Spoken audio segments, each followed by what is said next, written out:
Beleza, pessoal, bom dia para todo mundo. Hoje a gente iniciou naquele novo modelo, né? Então só presencial, a gente não está mais transmitindo. Essa segunda-feira vai ser a última ideia, a gente transferir para quarta. A gente fez essa por questões de agenda mesmo, dessa semana. Mas aí, seguindo aqui o nosso rito e indo para o último capítulo do livro, sorteando aqui, Caio. Caião. Sorteio outro nome aqui, Caio, por favor.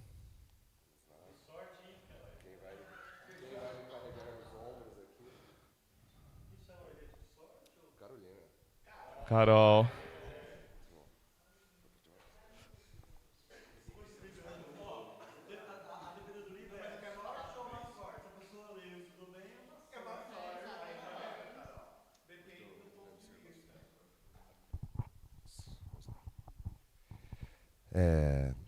Não tem transmissão, né? O microfone é pra onde? Microfone. Não, tipo... tá gravando. Não, legal. Beleza. Não, sempre. Meu ponto de atenção máximo. Tá já. Não tem problema. Bom dia, pessoal. Podemos começar? Não?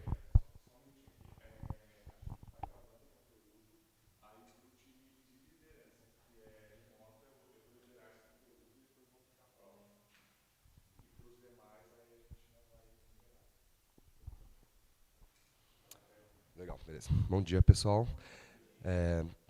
Bom, o capítulo 7, ele fala sobre qual é o papel da sorte no sucesso das empresas, né? Ele se propõe aqui, o Jim Collins, assim, com a sua equipe, a poder medir qual que é o impacto que a sorte teve em todos esses critérios, todas as histórias das empresas que estavam envolvidas, né?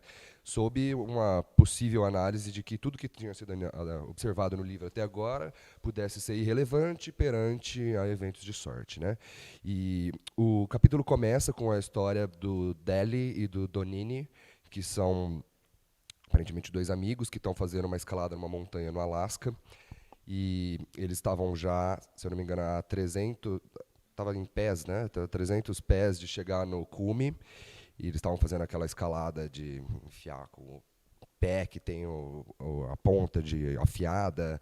E eles eram experientes no assunto, né? No caso, o Deli, que era o cara da jogada.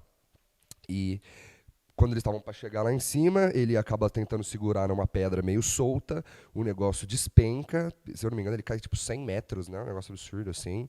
No caminho ele ainda enfia o pé na coxa do Donini, o cara fica lá pendurado, das 12 fios da corda, só 2 ficam segurando até o final, né? E bem, aí eles fazem uma estratégia ali, o Donini desce até ele, eles se juntam de novo, e aí o Donini desce toda a montanha de novo sozinho.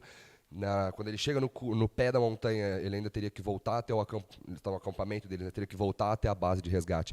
Ele dá a sorte de encontrar um outro amigo deles passando de avião. Esse amigo de avião coleta ali o Donini, eles vão juntos até o acampamento, depois eles conseguem fazer o resgate, né? Tem toda a história de que 4 horas depois do resgate ainda teve uma puta de uma tempestade que teria impossibilitado por 12 dias o resgate. Além do fato de que o cara que desceu do helicóptero pendurado para agarrar o Deli ali e tirar ele da montanha era um amigo pessoal do Deli, né? Então isso fez toda a diferença, porque não era a condição perfeita na qual o cara que fica pendurado do helicóptero poderia resgatar, só que porque era um amigo pessoal dele, eu não lembro agora o cara que estava pendurado no helicóptero, mas ele fez um esforço a mais. Isso. Ele fez um esforço a mais ali e deu certo. Ele agarrou o Deli, tirou ele da montanha. E no fim das contas deu tudo certo, né? E aí, bem, em cima dessa história começa a se fazer algumas análises, né?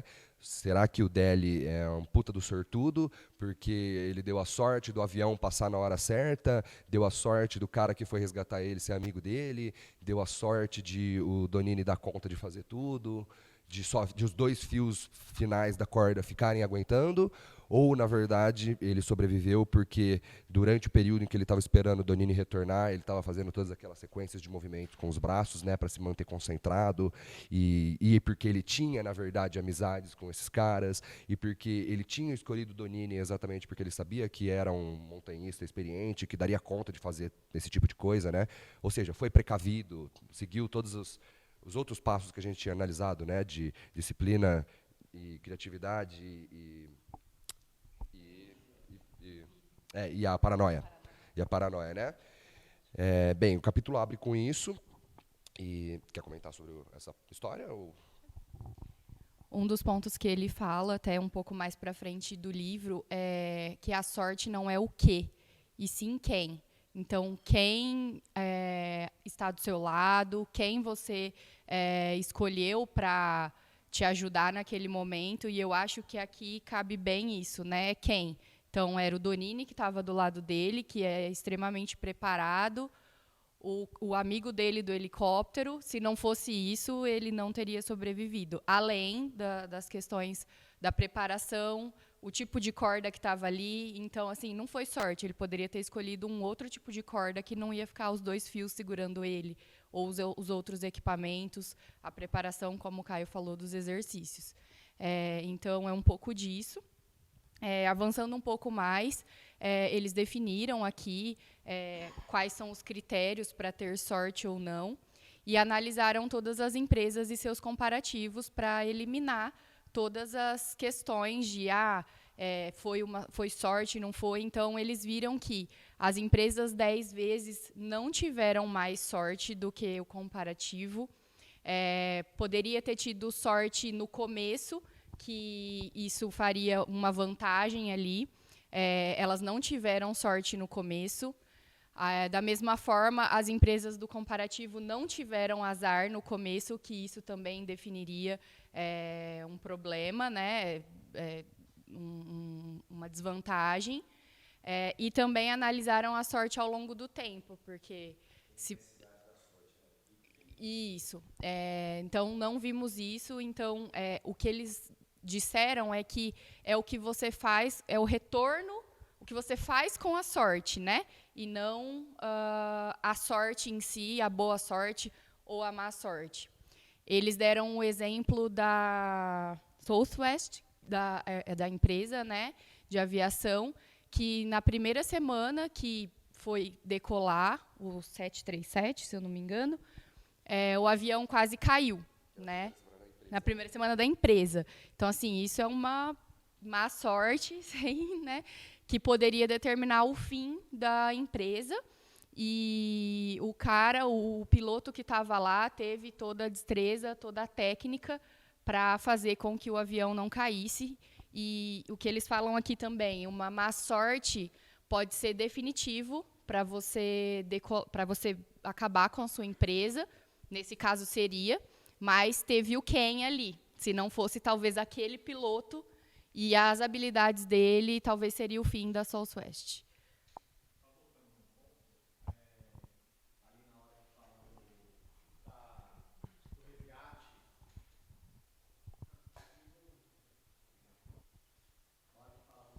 Na hora que fala do resgate ali dele, é legal porque é interessante ver que ele se preparou para ser resgatado. Ele cortou toda a parte que estava congelada para que ele não ficasse preso, porque ele ficou várias horas ali e não foi só o resgate. Na hora que o Bill Schott desce, que é o amigo dele, o rádio para. Em qualquer ocasião ele voltaria e não faria o resgate, porque eles não seriam loucos de fazer um resgate. Por ser o amigo dele, ele continuou, e mesmo assim ele foi. Então, vê que a questão não só é de sorte, mas como usar a sorte. E eu achei interessante, eu sempre gosto dessas primeiras frases de todos os capítulos, parece que já deleita tudo. Aqui fala, se tivesse uma chance, uma oportunidade para ter tudo o que quisesse em um momento, você pegaria ou deixaria escapar? Aí você entende, eu falo que nem não se pegaria. A sorte está aí, está passando. Todas as empresas, tanto as comparativas quanto uma ou outra, tiveram sortes. Eventos de sorte, grande sorte, ele classifica a sorte em várias etapas. Então todas tiveram todas as sortes. E como que a gente aproveitou a sorte? Quem estava mais preparado para aproveitar a sorte? E aqui, será que se Dale não tivesse se preparado anteriormente, será que ele seria resgatado? Ele travou o pé dele lá, ele desenrolou a corda do pé na hora que ele foi ter o resgate. Então foi tudo ali meio que calculado para ele ser resgatado também. Então isso foi muito interessante. Eu sempre sim gosto também de fazer um comparativo com a nossa realidade, né? A gente começou o projeto em janeiro de 20, né? Março, pandemia. E aí, sorte ou má sorte? Sem sombra de dúvida, a pandemia deixou os bancos mais ávidos a receber uma proposta, a mudar, deixou os clientes mais também abertos a mudar.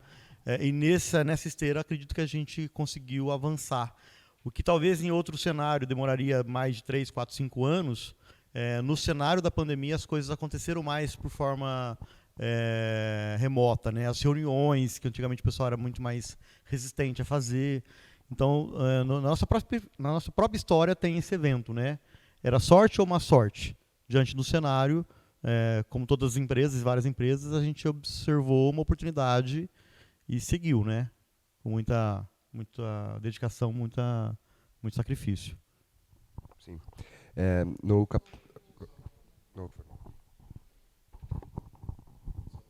Terminar o caso do Dali aí, eu lembro que um ponto que eles frisaram, que o único momento, apesar de tudo isso que o Caião levantou ali, que eles consideram como sorte, foi as duas cordas não terem se rompido, né? Ele fala que, se a gente tinha 12 cordas, apenas 2 não ter se rompido, isso pode ser considerado, eles até falam aqui, pura sorte ou um milagre. Então, olha quantas coisas aconteceram e só uma muito específica foi sorte, né? Acho que vale frisar esse ponto. Eu também tenho uma frase aqui na página 192 que me chamou atenção, que o Dali aprendeu que mergulhar no próprio infortúnio aumenta o risco, né? Mas nada que eu fizesse poderia alterar a situação deles, dos meus pés, né, no caso. Além de me preocupar demais e aumentar o nível de estresse, o que talvez arruinasse a minha chance de sobrevivência. Então, acomodei aqueles pensamentos em uma prateleira interna. Dali montou mentalmente um plano para viver. Então, às vezes isso aqui eu acho que é muito... A gente se encontra em uma situação de extrema preocupação, né, de risco, e a gente começa a ficar consumido por aqueles pensamentos. E aquilo, você não está focado em o que fazer para sobreviver, você está focado em se preocupar, né? E isso falou muito comigo aqui, né? Ele montou mentalmente um plano, ele foi super, hiper disciplinado, né, em executar o plano ali, que era girava 100 vezes um braço, em movimentos completos, 360 graus, virava o outro, e assim foi, até ele reduzindo a frequência das repetições, né, até 20 e tal. Então mostra que ele focou na solução, né? E uma vez que ele pega, ele amplia o foco, faz a análise, depois ele fecha o foco e executa, né? Muito legal isso aqui também. Essa parte sobre o Dali, que depois vai culminar na conclusão do capítulo, né, de que eventos de sorte acontecem tanto bons quanto ruins, independente de quem for, em qual situação, sempre vão acontecer. Só que o que faz a diferença são as pessoas que estão envolvidas, né? Então, pode-se imaginar quantas pessoas já não se encontraram numa situação delicada, no topo de uma montanha, tendo que esperar um resgate. Quantas pessoas perderam a cabeça e quantas pessoas conseguiram se manter focados, porque você pode pensar que a pessoa que está numa situação dela, ela tem pouco para fazer. Só que é uma coisa que a gente muitas vezes, quando está numa situação delicada, pensa, né? Não tem nada que eu possa fazer para melhorar a minha situação, estou entregue aqui, dá tudo na mão do outro.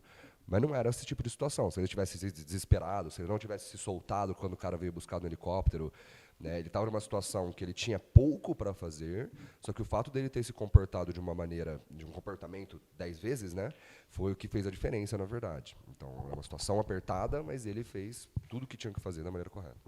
E eu vejo também assim que o pessimista, na hora de fazer planejamento, o pessimista ele é muito importante ter um pessimista do lado.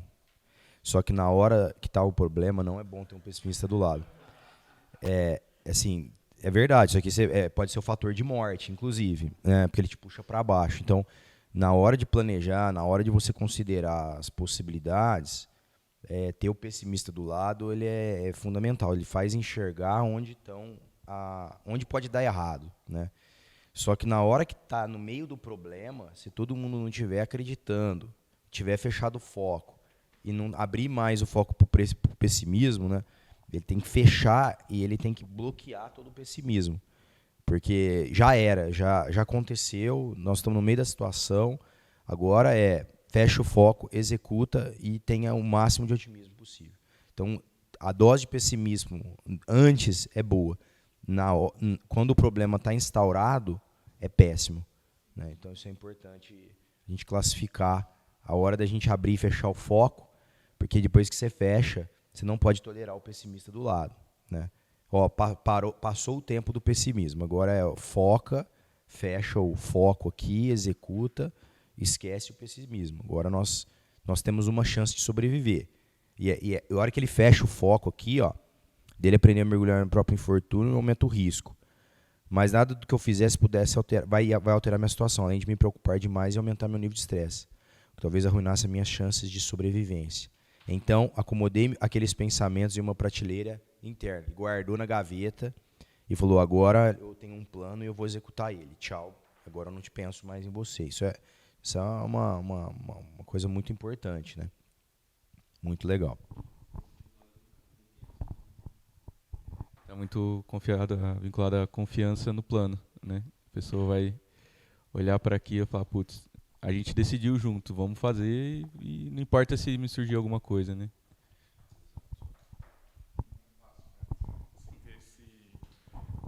E não é fácil você ter essa frieza nessa situação de você colocar na prateleira interna e focar.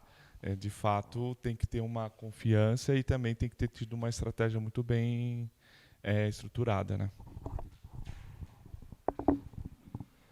Depois o capítulo continua aqui, ele faz essas análises que a Carol mencionou, né? Então, primeiro faz uma comparação entre duas empresas comparativas mesmo, né? A Amgen e a Genentech, e ele puxa 7 eventos de cada um, medindo também, como o Rafa havia falado, né? Se eram de boa sorte ou má sorte, se eram eventos de grande importância ou baixa importância. Ele vê, na verdade, a análise do livro vê, né, que não foi um fator que influenciava.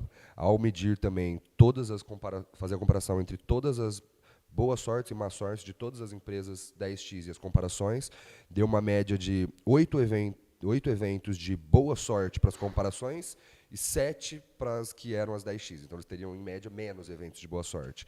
Enquanto de má sorte, eles tinham iguais, 9 eventos para cada um.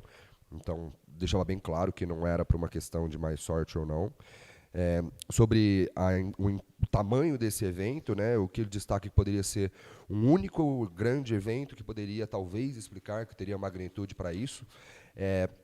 Seria uma escolha que a IBM fez pelo chip da Intel ao invés do chip da AMD, que essa escolha foi feita num momento que acabou dando uma vantagem competitiva muito grande para a Intel, só que depois, no restante do capítulo, quando ele está falando aqui, na realidade, sobre uma outra matriz, né, sobre empresas que desperdiçaram a sorte, cita 3 casos consecutivos que a AMD teve de oportunidade para retomar essa diferença que a Intel havia aberto, e a AMD falhou em todos, né? Então, primeiro, teve um juiz que basicamente permitiu que a AMD copiasse a Intel, e eles simplesmente não conseguiram fazer isso, né? Eles demoraram tanto no desenvolvimento do chip que quando eles terminaram de desenvolver, a Intel já tinha feito a próxima geração. Depois teve a NextGen, que era uma outra empresa do mesmo mercado, que conseguiu fazer um produto competitivo com o da Intel, e ao mesmo tempo que eles conseguiram fazer isso, eles precisaram de investimento de fora. E aí a AMD comprou eles e demoraram tanto no processo de escalar a produção, que, de novo, a Intel deu outro passo à frente. E depois teve um outro ainda que o mercado começou a se voltar para computadores pessoais abaixo de $1.000, que era o foco da AMD. E aí eles já tinham, pela primeira vez, eles já tinham aquilo bem desenvolvido, só que na hora da produção, então você pensa, não, uma empresa de desenvolvimento de chip, o diferencial dos caras vai estar necessariamente em ter uma inovação. Não, no caso era fazer o feijão com arroz, né? Era fazer o básico, era ter uma produção consistente, saber escalar essa produção, era a parte de indústria mesmo, e eles falharam nisso também, né? Então, mostra como mesmo no momento em que um evento grande deu uma vantagem competitiva para a Intel, a AMD teve toda a competência, né? Você pensa que se fosse invertido, pô, assim, a AMD tivesse saído na frente, e ela tivesse tido a sorte, né? Depois, se a Intel, que tinha um comportamento de 10 vezes, com certeza teria passado na frente, porque oportunidade não faltou para retomar, o que faltou foi competência. Né? Depois fala sobre a distribuição de sorte ao longo do tempo também, né? Fizeram também uma análise de, pô, será que as 10 vezes tiveram todos os eventos de sorte, boa sorte, concentrados no começo, e isso teria botado elas numa condição muito acima, que não permitiria que as comparações chegassem? Também não se provou a realidade, né? Eles até citam aqui que em 98... não, desculpa, isso aqui é uma outra coisa que fala sobre pessoas, né? Mas não era também uma questão de distribuição ao longo do tempo. Outro caso interessante que eles citam é do Bill Gates.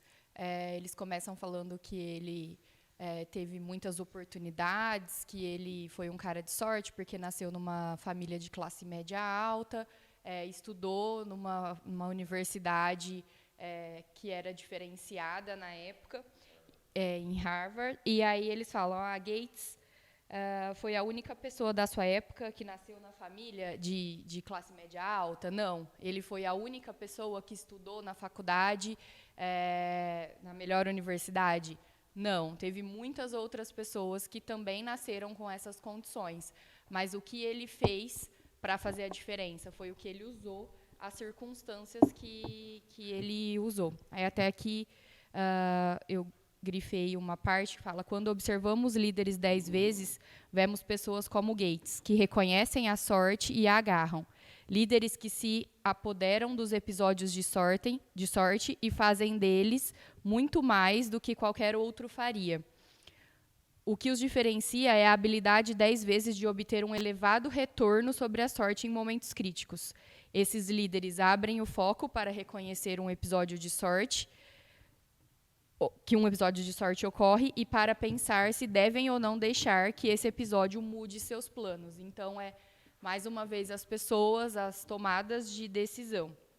E aqui outra coisa bem interessante que eu anotei a sorte não tem nada a ver com o meu sucesso, Gates falou. Eu é que sou mesmo bom. Então, acho que é muito mais pessoa, você confiar no seu potencial e fazer o que tem que ser feito. Então, ter lá a paranoia produtiva, a criatividade empírica e a disciplina fanática. O caso do Bill Gates é muito legal mesmo, né? Porque eles isolam muito bem as variáveis, né? O que foi sorte ali naquele caso e o que foi competência. Então, dá para falar que o Bill Gates, se tivesse nascido no mesmo período na China comunista, teria virado o que virou? Lógico que não. Eles dão esse exemplo, né? E não teria a menor condição. Só que, ao mesmo tempo, ele nasceu em Seattle, né? Numa família, como a Carol falou aqui, né, de classe média alta, beleza, mas, sei lá, deveriam ter centenas de milhares de pessoas na mesma condição. Talvez o maior evento de sorte que ele teve aqui foi que no ensino médio dele já tinha um computadorzinho onde ele aprendeu a programar em BASIC, mas tinha quantas pessoas naquele colégio no mesmo período, e não foi como se ele tivesse desenvolvido o BASIC, né? Aquela linguagem de programação, eles citam, já existia há 10 anos. E aí, depois disso, perdão, beleza, ele foi para Harvard, mas não é que só Harvard tinha, e não é que ele era o único aluno de Harvard. Então eles citam, tinha Harvard, mas tinha Cornell, tinha o MIT, tinha não sei quantas outras faculdades sensacionais, e todas elas tinham isso. E aí lá ele conseguiu se desenvolver ainda mais, e ainda teve o evento que ele viu da notícia que estava falando sobre o PC Altair, né, o computador Altair, que daí quando ele viu aquilo, que o amigo dele contou para ele virou e falou: não, beleza, eu consigo programar BASIC dentro disso aí para fazer um computador pessoal, e aí a capacidade, né, de abrir foco, vou mudar meu plano. Vou simplesmente largar Harvard, que é a faculdade mais incrível dos Estados Unidos, para abrir uma empresa, me mudar para uma cidadezinha miserável, num lugar totalmente, na Albuquerque, né? Mudar para uma cidadezinha nada a ver, que eu nunca pisei, para poder começar a empresa. Tipo, o cara teve uma capacidade de visão inacreditável, né? Então, foi sorte ele estudar em Harvard? Tinha milhares de alunos em Harvard e todas as outras, e ele que fez um negócio totalmente diferenciado, né?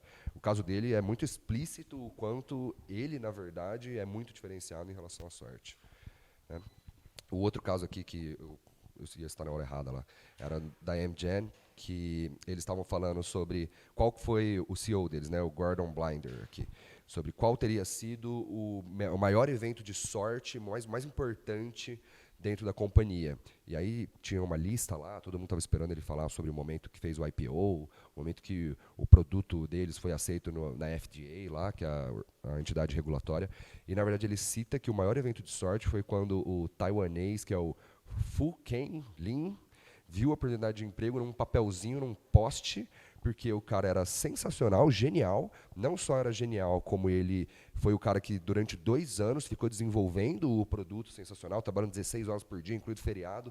Quer dizer, o cara era um maluco do trabalho, ele conseguiu romper essa barreira, uma barreira que ninguém achou que era transponível, e ele simplesmente foi recrutado no momento que ele viu o anúncio do emprego no poste, né? Então, isso sim é sorte, mas sorte tem a ver com pessoas. Porque ele poderia ter contratado o melhor americano, os 10 melhores americanos, mas nenhum deles teria tido toda a personalidade, o comportamento que o taiwanês aí teve.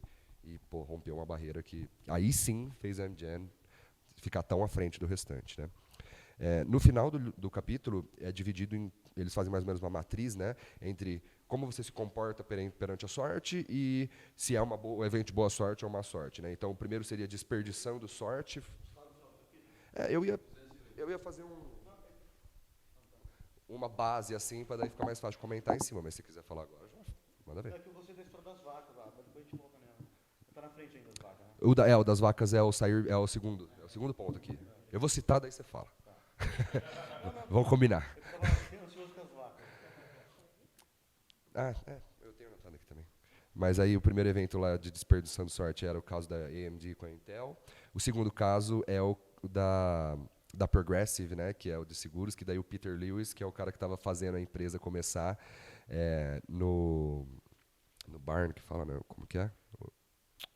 Eu perdi a palavra aqui, mas é um lugar precário, totalmente precário, que os funcionários ficavam simplesmente gotejando de suor durante o dia, de tão bizarro que era. E aí ele aproveita o espaço nos fundos para criar 3 vaquinhas. Fala aí, Silvio. Não pode falar. Pode falar? Não, mas era basicamente isso, né? Que o cara teve uma ideia tão fora da casinha de tipo, a gente já tem esse espaço já é uma porcaria para trabalhar. Não dá para tirar o melhor desse espaço em questões de produtividade da empresa. Mas é bizarro, né? O quanto que o cara está comprometido. Se der muito errado aqui, a gente tem que ter o que comer. Então vamos criar 3 vacas aqui. E aí eles simplesmente criaram 3 vacas. Aí por que é sair bem do aperto, né, que eu anotei aqui? Porque era um puto evento de má sorte. Eles tiveram uma sequência assim de que simplesmente nada dava certo para eles. E eles foram aguentando, até que eles conseguiram criar um produto, a empresa estava muito mais madura, e eles conseguiram, de fato, sair daquela adversidade. E é aquela questão, né? O cara foi forjado sobre o fogo mais forte, né, que você fala sempre, né? E na hora que a sorte bateu, o cara decolou. É importante ressaltar, de fato, não só como os líderes 10 vezes mais reagem aos momentos de sorte, mas também aos momentos de má sorte. Ele até cita uma frase do Nietzsche: "O que não me mata me fortalece". E os líderes 10 vezes mais, em situações de má sorte, eles tiram proveito disso. Ele cita um exemplo da seguradora, onde o Senado americano aprovou uma lei que eles tinham que devolver uma parte do faturamento deles, e ao invés de olhar com maus olhos e não performar em cima disso, ele muda a operação da seguradora dele e ele consegue escalar. Mesmo. Ele consegue escalar a operação. Sim. E aí ele também... E depois ele fala também sobre pessoas num momento de má sorte, mas que se dão bem. Ele cita o exemplo dos jogadores de hóquei, que aí é muito legal, né? Porque existia uma análise que a maior parte dos jogadores de hóquei profissionais da NHL, que é a liga deles, eram nascidos no primeiro semestre, porque isso dava uma vantagem competitiva na questão física, porque basicamente hóquei é um esporte que você tem que ser monstro fisicamente. E aí, quando você tem 10 anos, importa muito. Você tem 6 meses a mais de vida, porque você já está muito mais encorpado, você, né, dá um pau na galera. E aí, a maioria dos jogadores, 70% dos jogadores profissionais eram nascidos no primeiro semestre, por causa dessa vantagem competitiva. Porém, no Hall da Fama deles, né, que era o mais seleto, que por temporada só entrava 4, era 50-50. Ou seja, de uma base amostral menor, eles conseguiram empatar. Porque os caras que estavam acostumados a ter que se virar numa situação adversa e dar tranco no cara que era maior que ele a vida inteira, ele estava mais preparado, ele se preparava cada vez mais. Ele cita um exemplo aqui do Ray Bork, né, que ele também era do aniversário no segundo semestre e se tornou um dos melhores da história da NHL. E é a questão aqui, né, quanto maior a dificuldade, ele tinha que se esforçar mais para gerar resultados. Quando a coisa igualou, ele passou por cima, né? Depois, o exemplo que fala aí do Nietzsche, né, ele está organizado aqui no momento que você não tem sorte e também você não tem superação. E a frase do Nietzsche ele analisa como: o que não me mata me faz mais forte, mas então você não pode morrer, né? Então, perceba que é o que não me mata, mas se matar, acabou. E aí eles fazem uma análise de... Poxa, eles nem citam aqui um exemplo, né, porque no caso nenhuma dessas empresas realmente acabou. Mas aí o que acontece é que se a empresa sofre um evento em que ela vai à falência, ou que ela, por exemplo, eles sempre citam isso, eu acho muito legal, que ela tem que abrir mão da liberdade dela e ser vendido para outra, né? Eles citam isso como endgame. Quando chega nesse momento, aí acabou, aí não adianta você querer ter um comportamento muito bom depois disso, porque já foi, né? Então, é o tipo de análise. Eles têm até aqui um exemplo da Biomet, que... não, a Biomet é o das vacas, né? Tá certo. Mas, enfim.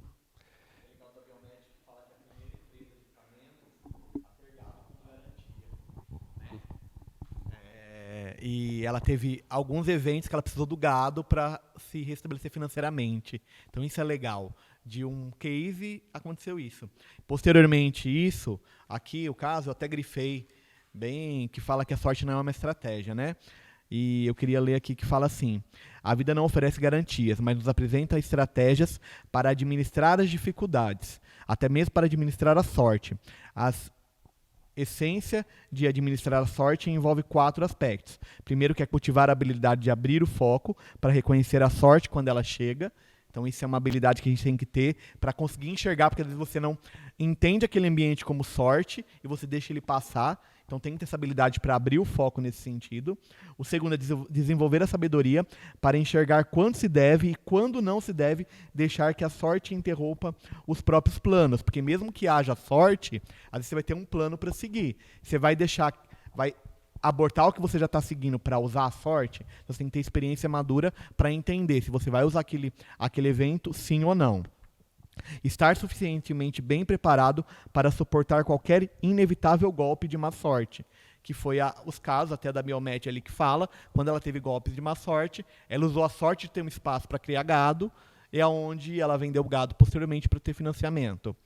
E criar um retorno positivo sobre a sorte, tanto boa como má. Quando ela vier, a sorte não é uma estratégia, mas obter sorte, ela é um retorno positivo. Então, achei bem grifado esse ponto aqui do livro. E aí depois ele finaliza fazendo um resumo de todo o livro, né? Querendo dizer, não é sorte, é a composição de tudo que a gente fez, de tudo que a gente estudou. E aqui ele fala o comportamento dos líderes 10 vezes. Então, eles nunca se desesperam quando se deparam com a má sorte, relaxam e são abençoados. Quando são abençoados com a sorte, e continuam a lutar e a concentrar os seus esforços na meta principal. A marcha das 20 milhas, então, fazer um pouco por dia, não deixar de seguir a marcha ali.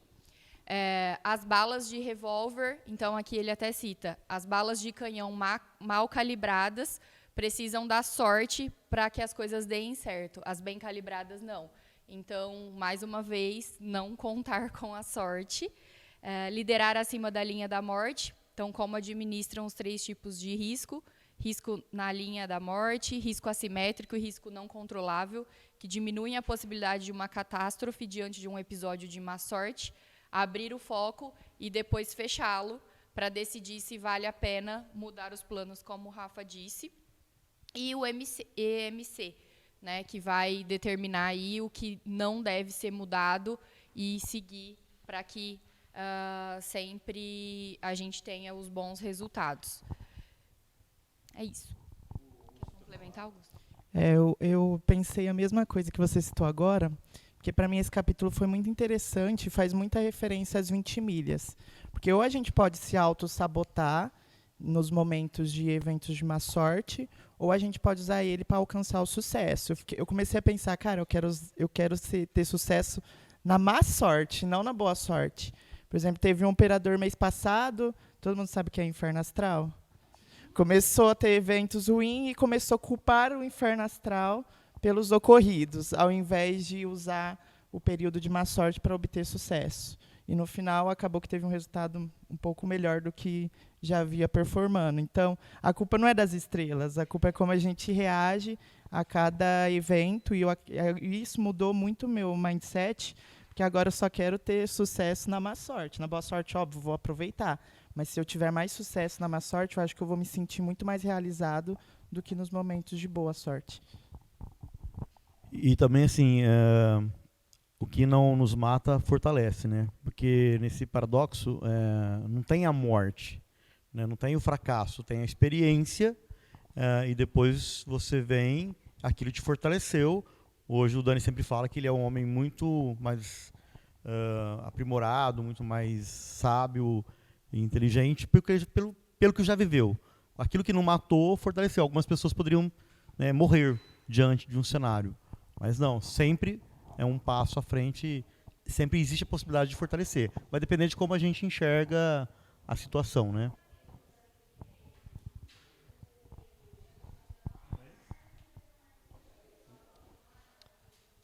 Bom, acho que a gente abordou todos os pontos do capítulo, agora estamos abertos para interpretações. Quem quiser contribuir.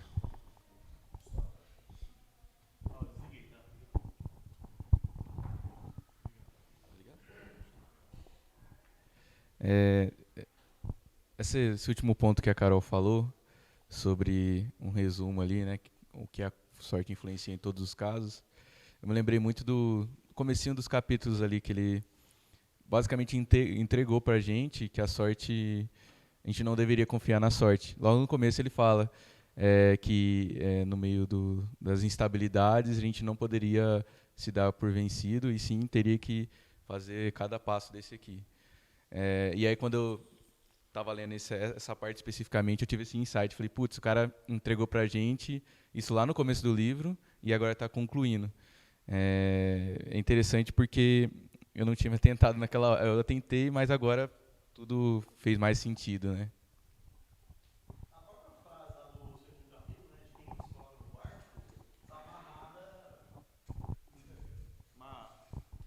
No segundo capítulo, na menção lá no subtítulo, ele diz que o importante é quem você coloca no barco, né? E aqui, no último capítulo, ele vai amarrar que só foi salvo porque o cara que estava lá, que estava no helicóptero, amigo dele, colocaria o peito à bala, se arriscaria, porque sabia que ele faria o mesmo por ele. Então, assim, de novo, quem, né? E o Joaquim fala muito isso também, né? Não é o que, é quem. Quem está no barco, quem está fazendo a história.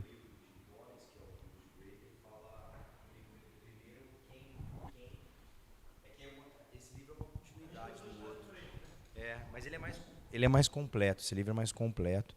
Essa parte do Bill Gates, aqui tem um livro que chama Os Outliers, do Malcolm Gladwell, que é um livro que depois a gente pode pensar em ler, que ele fala, ele pegou exatamente o descritivo do livro e fala com mais detalhe ainda a vida do Bill Gates, né?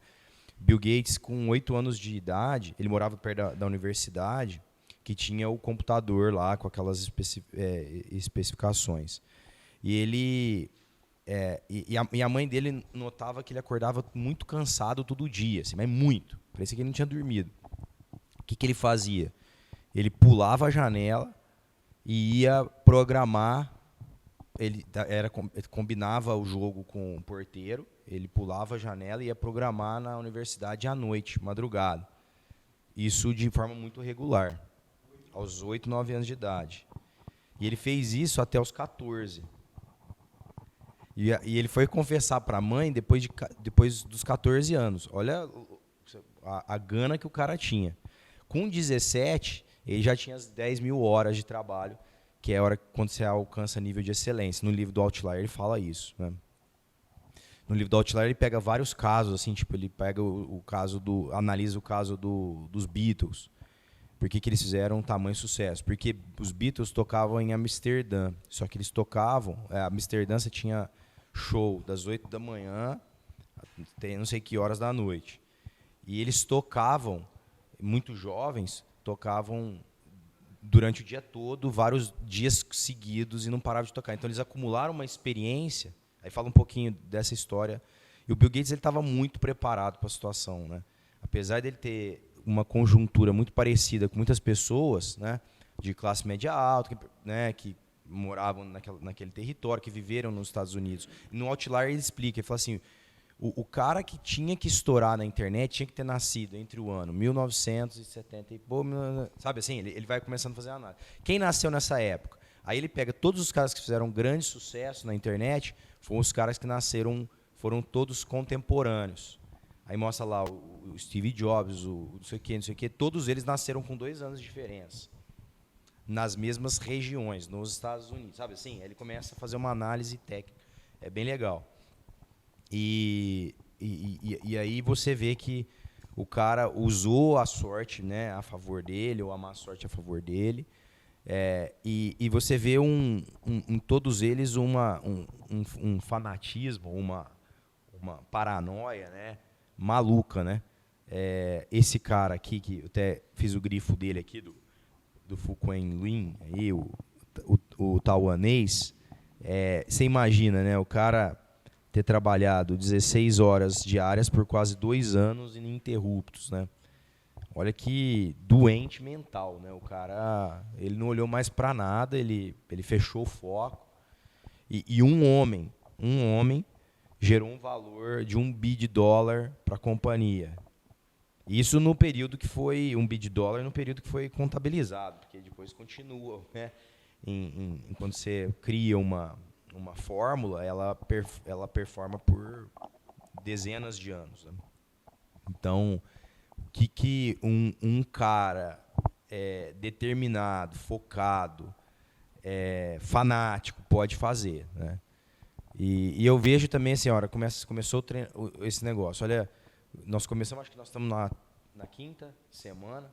Ó, já tem, quantas pessoas tem aqui? 1, 2, 3, 4, 5, 6, 7, 8, 9, 10, 11, 12. 6ª semana. Já caiu. E isso tem a ver muito com que é aquela história do bem bastante seriamente, é o seriamente, né? Você ir até o fim, concluir, terminar e fazer de novo, né, por quanto tempo for necessário. O tempo ele acaba fazendo a seleção natural aí de quem fica no jogo, né? Então, coisas que chamam muita atenção. E o Bill Gates, né, quando ele, aos 17 anos, ele programava desde os 8, ou seja, ele já tinha 9 anos de experiência, e fala, pô, mas o cara teve sucesso muito jovem. Não, mas ele tinha uma solidez de alicerce já de 9 anos de trabalho, com 17 anos. A maturidade científica aí mostra também no outro livro que teve um problema, eu acho que aos 13 anos de idade, eles precisavam fazer... a escola que ele estudava era muito grande, e que tinha que fazer uma engenharia de agenda para poder usar laboratórios, usar pátios, usar salas de aula, e tinham diversas combinações, e tinha que ter alguém que fizesse os cálculos matemáticos para fazer uma agenda que pudesse ser otimizado, os espaços fossem otimizados da escola. Aí o Bill Gates, eu lembro que eles orçaram com uma porrada de empresa, não sei o quê, orçamentos altos, o tempo para o projeto era grande. Aí o Bill Gates e mais um colega da sala falou, não, daqui para o pai. Eles fizeram, acho que em 14 dias, 13 dias, eles entregaram um projeto já com programação. E aí o negócio você jogava lá, ele cuspia qual era a melhor combinação para otimização de espaço assim, da escola. Então, nada é por acaso, né? Assim, o cara teve muita preparação, muita... Você vê o nível de preparação que o cara tinha quando ele teve lá o Dali, né? Teve lá a preparação que ele teve para poder, assim, nossa, eu tenho que colocar o meu corpo em atividade e ele ser disciplinado para executar aquele plano, ele saber que funcionava assim, né? Olha que coisa maluca, né? Ele já sabia como cortar, não sei o que, do gelo, ele sabia, já estava preparado para isso. Então, assim, de fato, os eventos, e eu achei interessante também, os eventos, né, para efeito da nossa análise, não importa se os resultados dos episódios de sorte ocorreram aleatoriamente, por acidente, pela complexidade, por obra da providência. Você percebe que ele põe providência em letra maiúscula. Vocês perceberam ou não? Hã? Sabe por quê ou não? Está falando de Deus. Ou de qualquer outra força. Ou seja, dependendo da fé do cara, como ele enxerga, e um fato vai acontecer eventos de sorte ou eventos de sorte ou de má sorte, e que a gente só tem que estar preparado para eles, né? Muito, muito bacana aí a leitura. Só complementando um ponto que eu acho que, pegando esse gancho que o Dani trouxe, né, da questão das horas dedicadas, né, você viu que alguns nomes citados, o pessoal trabalhou muito, né, se esforçou muito. E aí a gente traz para a nossa realidade, como o Silvio fala, porque de fato, assim, poxa, será que o sucesso veio das 16 horas trabalhadas? Não só. Né, teve também ali a dedicação e o aprendizado, o esforço de não somente de horas, né? Porque tem muita gente que a gente vê que fica 12, 13, 14 horas trabalhando, mas tomando um café, que, cara, não está agregando para o negócio, né? E ele traz um ponto aqui no livro que eu achei muito interessante, que ele fala o seguinte, né?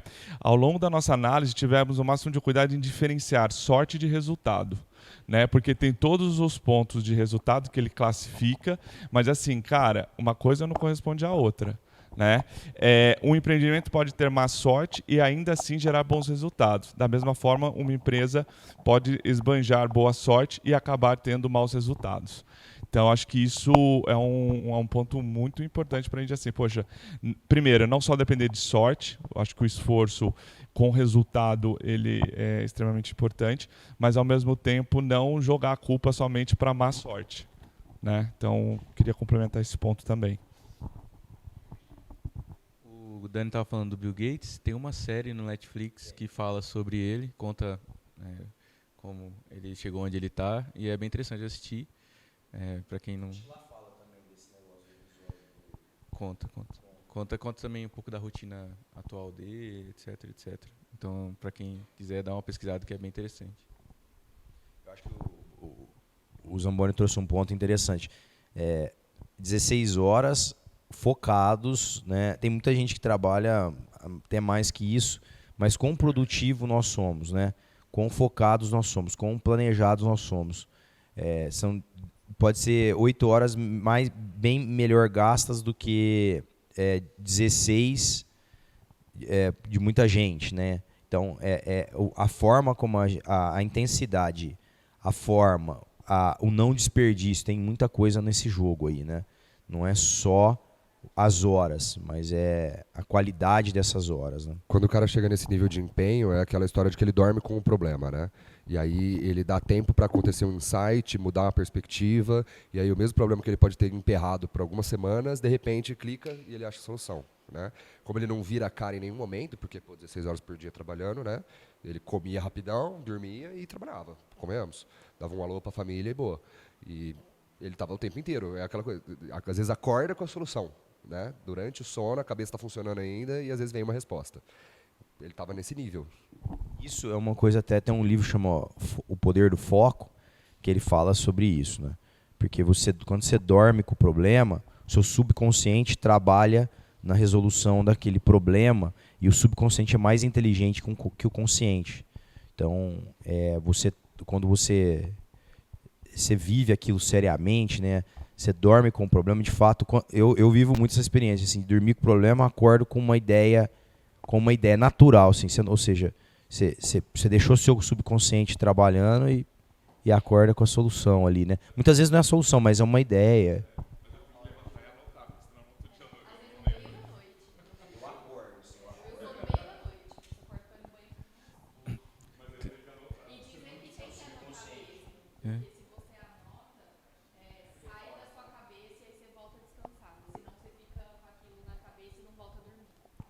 eu ia falar o microfone só.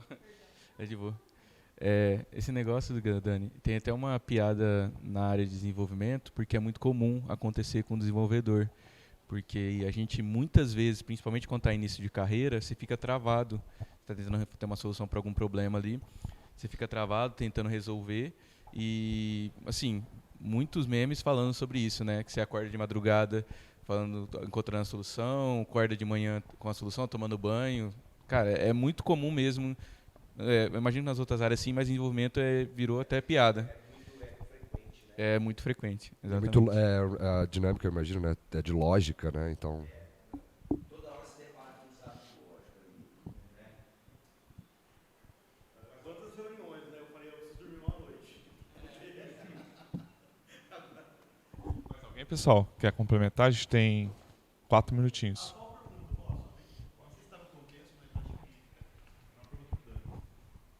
Ô Dani, a gente teve diversas vezes perto aí de oportunidades de investimento, de boas negociações que não vingaram. Se atribui esse fator a boa sorte ou a má sorte, considerando a maturidade que a gente tem hoje?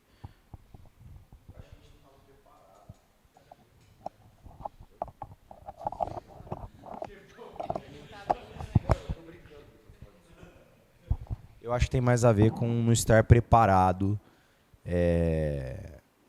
E aí talvez uma má sorte venha a nosso favor, porque nós não estamos preparados.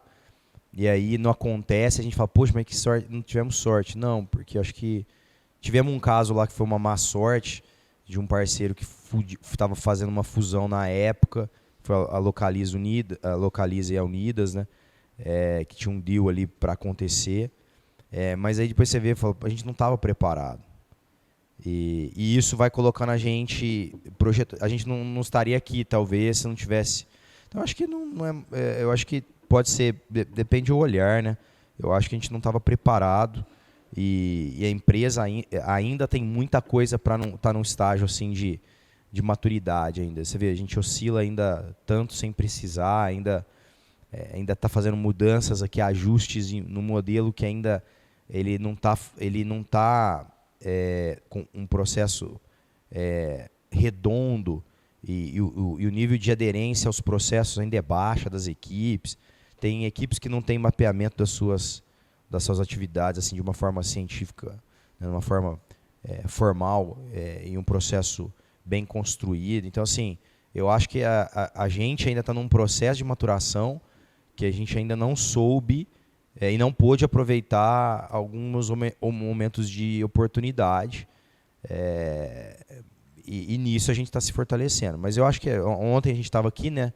Domingão aí a turma se reuniu para a gente se organizar.